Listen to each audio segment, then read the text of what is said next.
হরে কৃষ্ণ। আজ শনিবার উৎপন্না একাদশী। তো ছেলে মেয়েকে দুপুরবেলা খেতে দিয়ে আর আমি বেরিয়ে যাচ্ছি। কোথায় যাচ্ছি সেটা পরে দেখাচ্ছি। সকালবেলা আগে যেমন ভোরবেলা ভোগ আরতি করে তারপরে একটু আমি আজকে একাদশী বলে 16 মালা জপ করি। এমনি দিন রেগুলারই মালা জপ করি, এখন 3 মালা 5 মালা করি, আর একাদশীর দিন 16 মালা জপ করি। তো আজকে সেটাই করছিলাম। তা ছেলে মেয়ের আজকে স্কুল ছুটি বলে একটু বেলার দিকে উঠে তারপর ওরা বই নিয়ে বসেছে, আর আমার মালা জপ করতে করতে প্রায় 9টা বেজে গেছে। তো আমি সরাসরি একেবারে ওদেরকে অন্য কিছু খেতে না দিয়ে আমি ভাত বসিয়ে দিলাম। তো ভাত মানে চাল ধোয়া জলটা এটা আমি নষ্ট করি না, মানে চাল ধোয়া জল বলো, ভাতের ফ্যান বলো, সবজি কেটে তারপর সবজি ধোয়া জল, সবজির খোসা সব কিছুই গাছের কাজে লাগাই।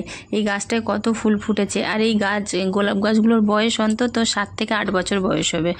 প্রচুর ফুল ফোটে। এটা লক্ষ্মী জবা, এটা এবার নতুন বসিয়েছি, এতেও ভালোই ফুল ফুটছে।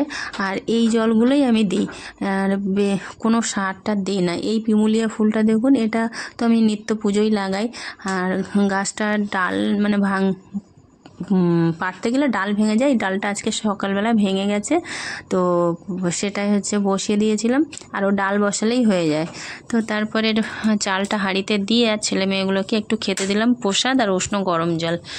খেতে দেওয়ার পরে তারপর আমার এদিকে ভাতটাও হয়ে গেছে। ভাতটা ফ্যান জল দিয়ে আর আমি একটু ফুলকপি আলু সিদ্ধ বসিয়ে দিয়েছি, দিয়ে তারপর ওদেরকে ভাত বেড়ে দিলাম। ছেলে মেয়ে আর আমার ওনাকে একটু আলু সিদ্ধ ভাত বেড়ে দিয়েছি, আর সঙ্গে ঘি দিয়েছি, যেহেতু আজকে নিরামিষ খাবে, ঘি আলু সিদ্ধ ভাত খাবে।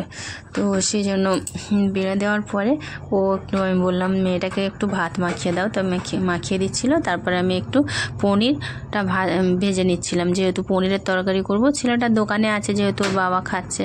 তারপর আবার ও চলে আসলো, ওর বাবা খেয়ে চলে গেছে, ও চলে আসলো, বললো একটু মশলাটা মা করে দেবো।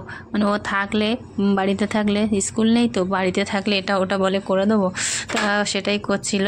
তারপর করার পরে মশলাটা করে দিয়ে ও আবার খেতে বসেছে, আর আমি একটু ফুলকপি আলুগুলো তো আগেই সিদ্ধ করে নিয়েছি, তারপর একটু ভেজে নিয়েছি, নিয়ে তারপরে মানে রান্না বেশি রান্না করিনি, একটা তরকারি ভাত করেছি, মানে আদা কাঁচা লঙ্কা টমেটো, এটা হচ্ছে নিরামিষ তরকারি একসঙ্গে বেটে নিয়েছি, নিয়ে মশলাটা ভালো করে কষিয়ে আর ফুলকপি আলুটা ভাজাটা দিয়ে ভালো করে নেড়ে ছেড়ে আর উষ্ণ গরম জল দিয়ে দিলাম। দেওয়ার পরে আর আজকে আমার সেন্টার ছুটি, আজকে মিটিং আছে, তো সেন্টার ছুটি। তো ছুটি বলতে আর কি সেন্টার ছুটি না, মানে আমি যাব না, সেন্টার চলছে, আমার হেল্পার রান্না করছে, তো আমি যাব না, যেহেতু আজকে মিটিং আছে। যেদিন আমাদের মিটিং থাকে সেদিন আর সেন্টারে যেতে লাগে না। তো যাই হোক, এক তরকারি ভাত করে গ্যাস ফ্যাস মুছে সমস্ত কিছু পরিষ্কার করে তখন দেখছি 11টা বাজে। তো ছেলে মেয়েরও খাওয়া হয়ে গেছে, আমি এবার বসলাম ওদেরকে একটু পড়াতে। তো মেয়েটাকে জিজ্ঞাসা করছি কী করছো, তাও বলছে আমি ম্যাথস করছি। তাও সেটাই আমাকে দেখাচ্ছিল, বলে দেখো এই ম্যাথসগুলো করেছি, তুমি দেখো। তো এমনি দিন যেহেতু সেন্টারে যাব না, পড়াতে বসেছি, এমনি দিন তো হয় না। শনিবারে ওদের ছুটি থাকলেও আমার সেন্টার থাকে, আমি চলে যাই। তো ওরা কী করে জানি না, যখন সময় পাই একটু ওদের পড়াতে বসি। তারপর 12টা বাজে, আমি আবার একাদশীর দিন 12টা পর্যন্ত উপোস থাকি, 12টার পরে একটু প্রসাদ পাই। তো মিষ্টি আর ফল দিয়ে ভগবানের পুজো দিয়েছিলাম, ভোগ দিয়েছিলাম, সেটা মিষ্টিটা ভিজিয়ে রেখেছি, ওই ফল মিষ্টির জল আর ফলটা খেয়েছি। তারপরে একটার সময় মেয়ে স্নান করে দেখুন ফুল তুলছে। এটা ওর প্রতিদিনের অভ্যাস, মানে স্কুল থেকে বাড়ি এসে স্নান করে তারপরে ফুল তুলে পুজো দেয়। মানে আমি তো ভোরবেলা পুজো দিই, আর ও যে মামাকে বলে মা ফুল রেখে দেবে গাছে, তা যে কটা ফুল হয়, এখন তো শীতকাল অত বেশি ফুল হয় না, সেই ফুলগুলো তুলছিল। আর এই রাস ফুল গাছে নতুন ফুল ফুটেছে দেখুন, আমার কিন্তু সকালবেলা চোখ পড়েনি, মেয়ে যখন ফুল তুলছিল তখন এই চোখ পড়েছে, একটাই ফুল ফুটেছে। রাস ফুল আমাদের বাড়িতে এই প্রথম রাস ফুল গাছ বসিয়েছি দিদি বাড়ি থেকে এনে, সেটাই তো ফুটলো। আর এই যে পিমুলিয়া গাছটা অনেকটা উঁচুতে, ও হাত পাচ্ছিল না বলে আমি আবার পেরে দিচ্ছিলাম কটা ফুল। তো ফুল টুল নিয়ে দেখুন রাস ফুলটা আজকের একাদশীর দিন ফুটেছে। ও প্রথমে গঙ্গা জল দিয়ে একটু ছিটিয়ে নেয় ফুলে, তো নিয়ে তারপরে ফুলটা দেয়।